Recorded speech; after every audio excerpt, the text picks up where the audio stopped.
Hello, my name is EATENMARK. I'm late. I'm going to react about Smackdown Backlash, why WWE censored WWE star, wrestler, rest in peace, Miro return. This is wrestling news by WrestleMania. Let's see the news. All right. Okay, let's What is go. going on, guys? It is WrestleMania here, back with some more news. Join us now as we look at the wildest news stories and rumors you need to know, including the WWE legend blamed for the awful SmackDown, The Rock reveals the original plans for the WrestleMania reveal, why WWE were forced to censor SmackDown, Jeff Hardy wants to leave WWE on a good note, WWE are reserving Bloodline members, an indie wrestling star passes away in a tragic accident, former WWE superstar spotted at TNA, Carmella officially gone from WWE, and much more. Be sure to subscribe and hit that notification bell for daily wrestling videos and follow us on Facebook for exclusive lists. Also check out our new videos on WrestleMania XL. And now let's do the intro and get straight into our first story.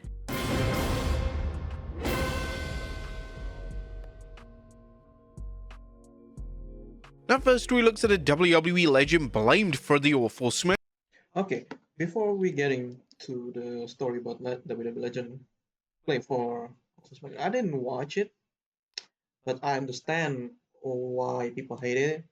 I don't know if this one segment, including The Rock and Cody Rhodes, but to me, even though the segment is weird and kind of ending in a cliff note, just I don't know if it's cliche or not, but it's okay because the story of The Rock trying to manipulate Cody and trying to persuade him to be his champion is a good storyline that we need. Uh, we need it again, to be honest, because I think when Roman was WWE champion back in 2000, I don't know, remember 16 during that era? 16 or 15? 16. Okay, he was kind of persuaded by Triple H to become his champion, a corporate champion. So I understand why people hated it because it feels like The Rock. By the way, I saw the promo because The Rock kind of go different things like talking about Moana, talking about Instagram, which is yeah, whatever. But to the point that yes, I understand people mad and just feel like The Rock is just promote stuff instead of like telling a story, or just being a final boss, like teaching Cody, and that it ended up being the segment about he wants Cody's soul, and the face of Cody confused and flabbergasted. Yeah, but I don't know who writes this, so let's see who got blamed for the terrible, terrible segment. SmackDown. At top of today's news is a report that fans are Yes, this face is one of the best face, the face of confusion and uh, shocked. flooding social media with complaints about the Road Dogg's role in the 21st February SmackDown, an episode that received, well, very mixed reviews at best. Now, fans are claiming this to be the worst SmackDown of the Triple H era.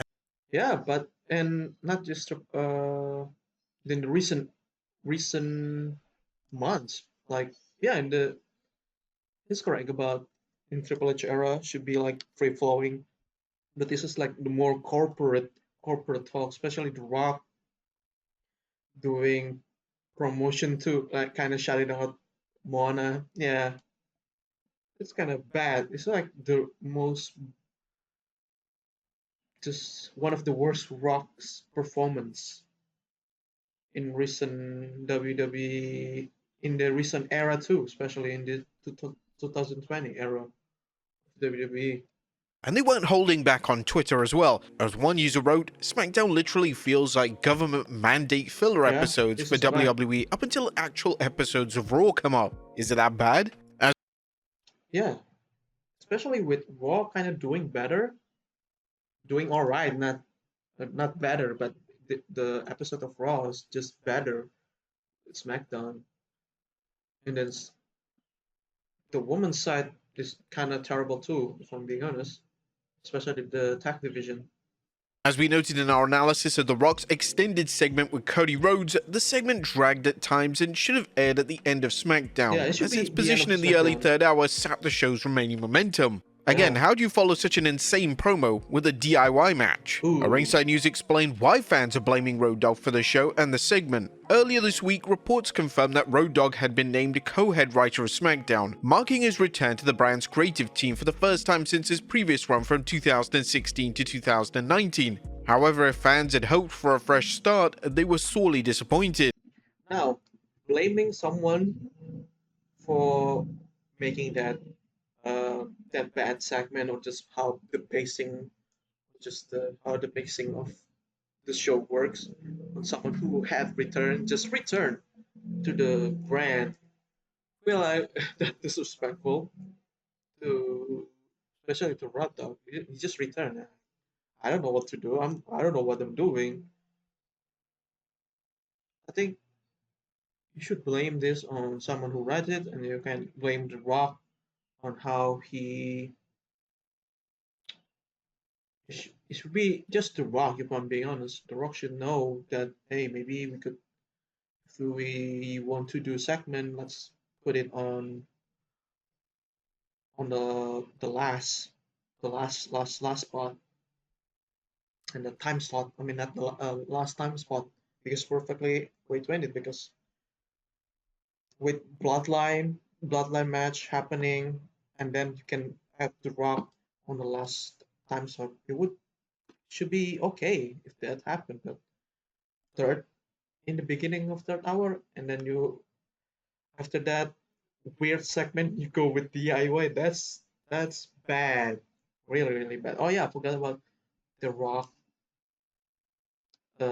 entrance with Lil Wayne music, in announcing at uh, announcing WrestleMania in New Orleans.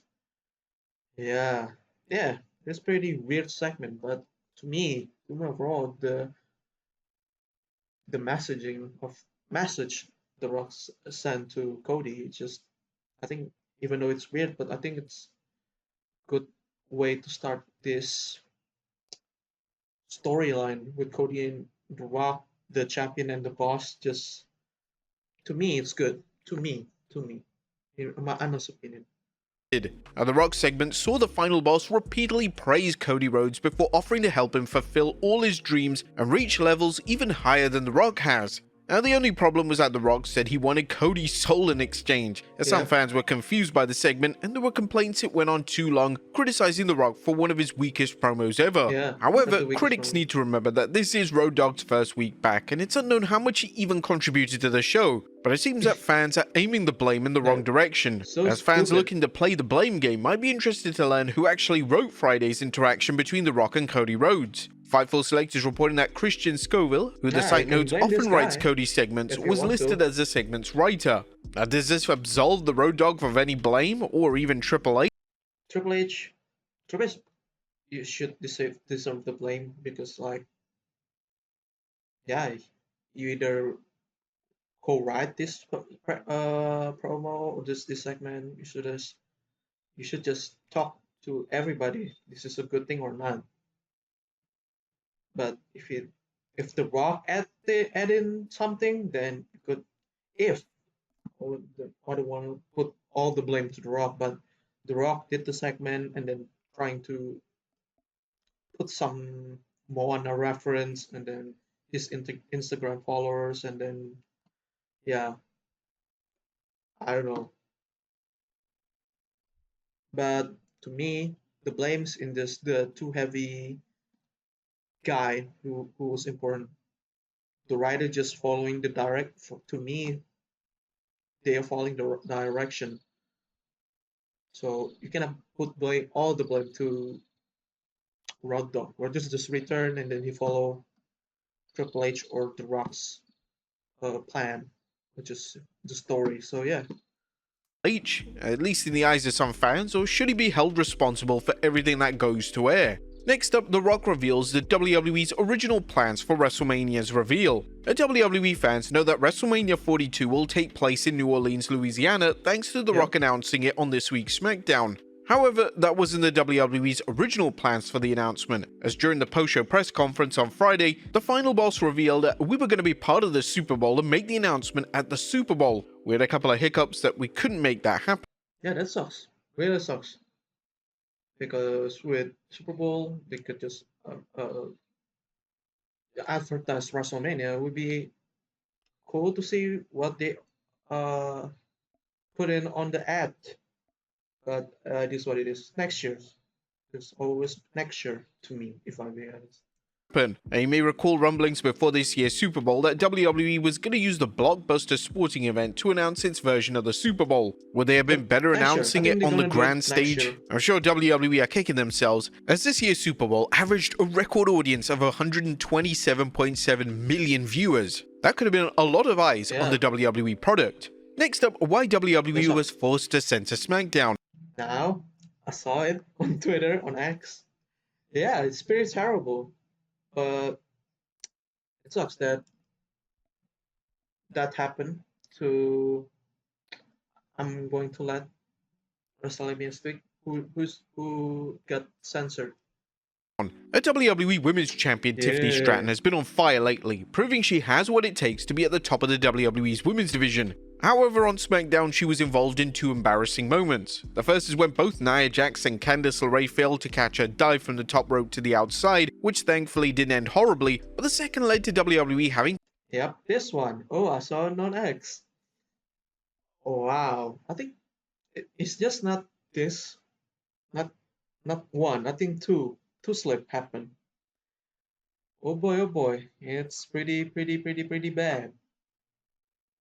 I think to me, if I'm being honest, Tiffany should change her wardrobe, make sure this thing never happen again. I mean, she's trying to show off, but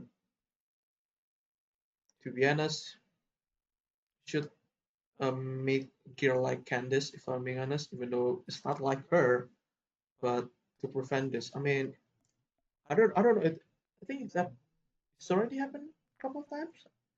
Tiffany got like this wardrobe malfunction. But yeah, make sure that he put more on his attire, on her attire. To censor the show with a black screen, as when Tiffany was near the turnbuckle, her top attire slipped, leading to a much-needed adjustment. WWE managed to see the slip and quickly censored the show with a black screen. But WWE censors were not so quick, however, when The Rock dropped some of the usual profanity during his promo. Next up, Jeff Hardy wants to leave WWE on a good note. Now, is Jeff Hardy looking to right the wrongs of his past? Jeff's brother Matt, who will be joining him when they appear on this Tuesday's NXT. Yeah, I'm excited to see the all demons, Matt and Jeff. I feel like not. I'm hoping this man come back to WWE and do singles run. While they're in well, if he had time in while they holding the tag titles or just being tag team, hoping they had a run, especially him and him doing a singles run in WWE. The other went for hopefully a champion or just do singles run in WWE before they hang up the boots. But this NXT, it's gonna be banger, especially both of them returning since I don't know when was the last time, 2019, 20. I don't remember when Matt left. I forgot, but yeah, I hope we could see singles run Jeff Hardy in WWE before he hung up the boots. To Battle No Quarter Catch Crew's Miles Bourne and Tavian Heights commented about the return on the latest episode of Matt Hardy's podcast. He's very happy to be going back, and I feel he wants to right the wrongs. He wants to leave on a good note, no more erratic behavior. He wants to go back and show them who he is. And Matt suggested WWE may have taken a wait-and-see approach with Jeff when he and Matt returned to TNA. I think one of the reasons when we did this whole exchange going on, I think one of the reasons they probably waited a little while to pull the trigger and do something with Jeff and I was to just kind of see where Jeff was, just to make sure that Jeff is good. Now, while some critics believe WWE is doing the same with Tessa Blanchard, a wrestler that the promotion is reportedly interested in by having Blanchard compete in TNA to see. Yeah, one of the weirdest decisions that TNA ever done. I don't know if people forgave her in the locker room, but it's happening. It's already been done. So to be honest, let's move on from this. Hope not trying to forget or anything. Just make sure that thing we should remind her for who she is. Make sure we don't forget about everything, whether she's doing good in the storyline or promo or wrestling match, but we need to remind her for who she is. But in that time, let's just keep the show go. Just keep the show on. Let's move See on whether there's from any this issues BS. before bringing her into WWE. Next up, WWE reserving Bloodline members, or one of potential Bloodline members, Lance Anoa'i and Hmm. Hmm. Won't be banger though. Should be banger, but I hope they don't put them in the bloodline. Let them do their thing because I feel like every part of Anoi or just the Fatu family just straight to the bloodline. Let them do something. If Zilla Fatu, shout out to Zilla, join WWE, don't put him in the bloodline. Hikuleo gonna debut in WWE, with tensions rising between Oh yeah, I forgot that Hikuleo part of this Tongan man. Solo Sikoa and Jacob Fatu. Some fans are curious whether Solo is going to bring in help to deal with the Samoan werewolf. PW Insider's Mike Johnson discussed Hikuleo's status during a PW Insider Q&A, explaining that Hikuleo has been busy at the WWE Performance Center. But Johnson did interestingly point out how all the bloodline stuff has been methodically planned out, so it makes sense. Johnson added that Lance Anoa'i is likely in the same situation. Yep, we're going to keep this story going with bloodline, huh? As WWE doesn't want to throw either talent onto television until they have a solid plan for them. The current buzz is that Solo Sikoa and Jacob Fatu are set to square off at WrestleMania 41, so it wouldn't be surprised if one or both talents show up before the show of shows. Next up, TNA censoring Tessa Blanchard. Now, as current TNA wrestler Tessa Blanchard continues to deal with allegations of past racist behavior and bullying, fans and reporters want to know what's going on and why TNA brought the controversial figure back. Yeah, it's been in the people's mind. Why they brought her? Because she done terrible thing, and instead, like, what kind of choice did they made in the boardroom? Just say, hey, let's bring Tessa Blanchard. Man, she was on the top in wrestling, if I'm being honest, back in 2021.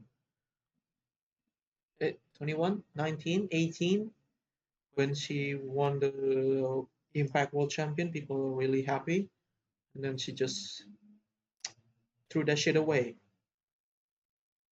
A new claim from podcaster Mike Gilbert of the Mike and JD show alleges that TNA won't let reporters ask Tessa about the allegations. Gilbert discussed this on his podcast, saying, TNA, they're doing a really bad thing with this Tessa. And what I mean is they're putting her around in the media in all these different markets, and they're telling people, just don't let her in an interview if you don't want to answer this kind of question from reporter. Just the basic thing to do. Like, you're going to bring this controversial star and then you put her in the interview room full of people, like, have a genuine curiosity why you bring her, and then you're going to ask the source of, you ask Tessa for, like, why are you back, why you did this thing, do you know about the allegation? People's going to ask that. So it's just plain idiocracy. To interview her, but they can't talk about the allegations. Mike went on to explain they're playing this game with the media, and a lot of people, two people I know specifically, have said F you. Like, I'm not going to be dictated on what questions I can and cannot ask Yeah. Tessa, so if I can't ask her hard questions, I'm not interviewing her at all. I don't want to interview anybody else because TNA is not in the position they're trying to.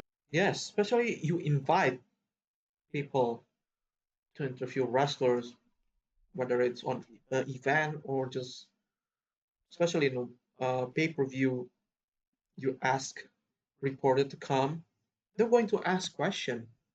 So yeah, TNA is on the dumb side here, being illiterate. Just like the simple PR thing.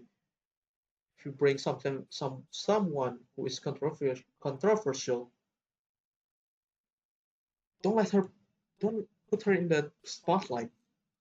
Be. Now, whilst this story hasn't been confirmed, it's not the first time since someone has questioned wrestling promotions' interactions with the media. For example, some critics have. Yeah, especially WWE and the AEW. I think AEW, who with the CM Punk thing, like asking question and then Tony just sitting there, even though he's the boss, like, nope, cut that mouth, mic, not mouth, cut that mic, or just tell him to stop. Doesn't have balls and more. That's why CM Punk left and rejoined WWE.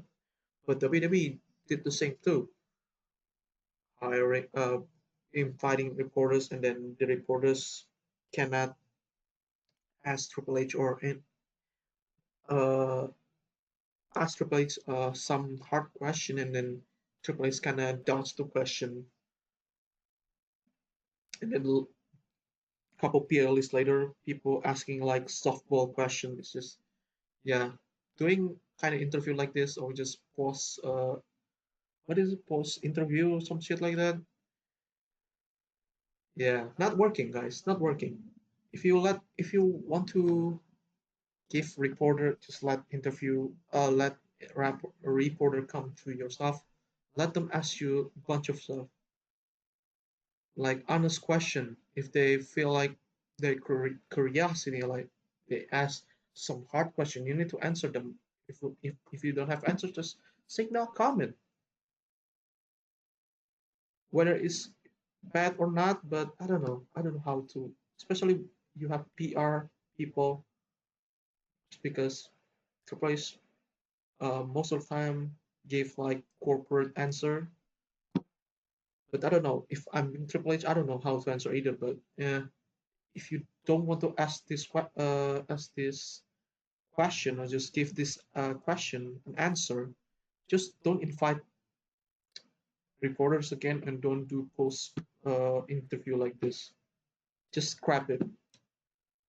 Accused WWE of using journalists who ask softball questions at their press Yeah, conferences. While it's not yeah, press unusual for conference. Yeah, celebrities to grant interviews with the understanding that some questions are off limits, you can be sure in controversial cases like Blanchard's, who has denied all the accusations, that reporters are gonna want answers and call people or companies out when they're yeah. censored. Next up, Miro returns to the ring. A former AEW super I cannot wait. The Redeemer. Hope he bring that character to WWE. Will be awesome. star Miro didn't waste any time returning to the ring, as several news sites are reporting the Bulgarian brute competed in Qatar not long after his AEW release. Wrestling News reported Miro made his return to the ring on February 22nd at the Qatar Pro Wrestling event in Doha, Qatar. He faced AAA That's Mega cool. Champion Alberto Del Ask Alberto. Rio. Lucha Libre Online tweeted about the bout. Translated from Spanish, AAA Mega Champion Alberto Del Rio was Miro's first opponent in his return to the ring, and it happened in QPW in Doha, Qatar as part of the Super Slam 3 Super event, which will be available on March 2nd. Now, this is actually the first match that Miro's had since December 2023. A rumor has it that WWE Creative is working on a plan for his return to the WWE, given all the preparation being made for WrestleMania Should they bring Happy Rusev Day? I don't know. I don't think people are going to remember that gimmick 41. It'll or be their interesting to character. see if he returns before or after Mania, assuming he does I think Raw after Mania is the good spot for him to return, but anything can happen. return. Next up, two AEW talents ready to return. Now, it appears that two talents in AEW are chomping at the bit to return to the promotion after an extended injury and illness-related absences. Fightful Select Sean Ross Sapp has reported. Yes, Luchasaurus is good.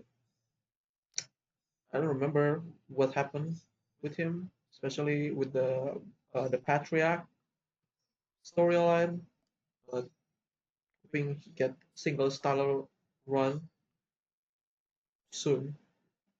Yeah, I don't know.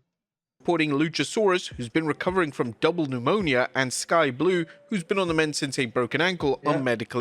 Chewie? Oh yeah, I remember he was a part of that story with Julia Hart. Eh? Forgot her name with the House of Black. Yeah, hope I don't know. Put her back or let's see. Cleared. Those familiar with their status say that both are close, but noted that being cleared by the doctors and cleared by AEW are two different things. AEW had operated on the assumption they wouldn't get Sky Blue back until spring. Next up, Isla Dawn addresses WWE release. Isla Dawn is letting fans know what she. It sucks, but kinda saw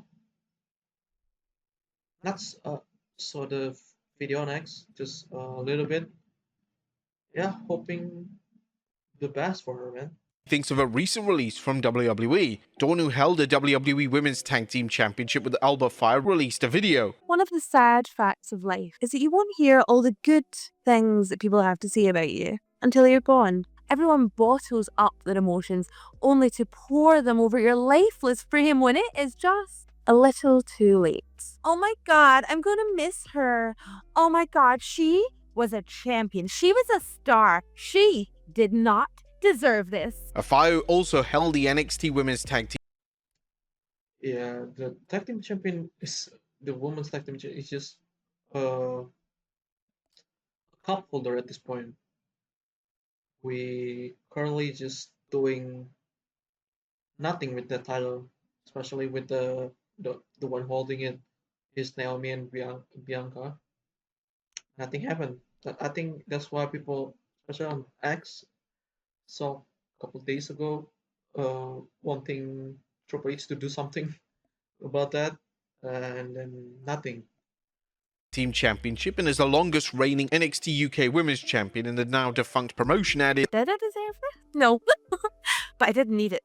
I was bleeding out, and this was the pressure and the gauze. I was crashing. This is the thing that revived me. My heart stopped on the table, but someone down there sent me back up, knowing that it wasn't quite my time. The White Witch is gone. The unholy enchantress, buried in the grave. Two-time tag team champion. Ashes in an urn. But don't grieve for me. Isla Dawn's not dead yet. Isla Dawn is not dead just yet. Facts. The 32-year-old talent should have no problem finding work given her resume and ring skills. Yep. Next up, sad news as an indie wrestling star passes away in a tragic accident. Now sad news to report as the wrestling world has lost one of its own. Slam Wrestling's Greg Oliver reports that indie star Eric Priest has lost his life in a motorcycle. I don't know this guy. Kind of watch clip a lot of finishing move, but on indie show. But yeah, rest in peace to this guy. It sucks, especially in the vehicle accident. According to Oliver, Mr. Priest debuted in 2000 after training with Ace Steel and Danny Dominion, and most of his success came in the US Midwest. The promotion AAW Wrestling tweeted the news, "It's with great sadness that we report former AAW Heritage Champion and Chicago legend Eric Priest has passed away." Eric Priest was a staple of Chicago wrestling for many years and ruled the early 2000s as the guy in Chicago. He helped many along the way and helped shape what pro wrestling in the Chicagoland area is today. Whether you knew him as the underwear model or the gold standard, you will be missed. Everyone at AAW sends their condolences to his family and friends. He will truly be missed. Eric Priest was 50 years old at the time of Still young. his passing. We here at WrestleMania also want to extend our condolences to the friends and family of Eric Priest. Next up, a former WWE superstar spotted at TNA Wrestling. Now, his former Legado del Fantasma member Elektra Lopez heading to TNA. That's a question Lopez fans might be asking following a Lucha Libre Online report that Lopez was spotted backstage at TNA's 21st February Impact taping. WWE recently released Lopez and she's had a 90-day non-compete clause, which means she can't work anywhere right away. Next up, a new